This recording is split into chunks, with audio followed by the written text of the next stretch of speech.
بسم اللہ الرحمن الرحیم۔ رسول اکرم صلی اللہ علیہ وسلم نے جس طرح امت کو وضو کرنے کا طریقہ اور اس کے متعلق احکامات بتلائے ہیں، اسی طرح آپ صلی اللہ علیہ وسلم نے اس کے فضائل اور برکات بھی بیان فرمائے ہیں۔ حضرت عثمان رضی اللہ تعالی عنہ سے روایت ہے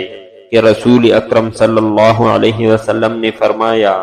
جس شخص نے وضو کیا اور بتائے ہوئے طریقے کے مطابق خوب اچھی طرح وضو کیا، اس کے سارے جسم سے گناہ نکل جائیں گے، یہاں تک کہ اس کے ناخن کے نیچے سے بھی۔ مطلب یہ ہے کہ جو شخص رسول اکرم صلی اللہ علیہ وسلم کی تعلیمات اور ہدایت کے مطابق باطنی پاکیزگی حاصل کرنے کے لیے آداب اور سنن وغیرہ کی رعایت کے ساتھ اچھی طرح وضو کرے گا، تو اس سے صرف اعضائے وضو کا میل ناپاکی ہی دور نہ ہوگی، بلکہ اس کی برکت سے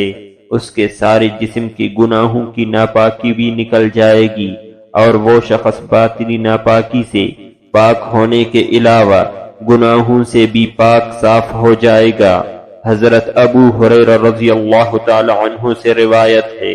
کہ رسول اکرم صلی اللہ علیہ وسلم نے فرمایا، جب کوئی مسلمان بندہ وضو کرتا ہے اور اپنے چہرے کو دھوتا ہے تو پانی کے ساتھ اس کے چہرے سے وہ سارے گناہ نکل جاتے ہیں جو اس کی آنکھ سے ہوئی ہے۔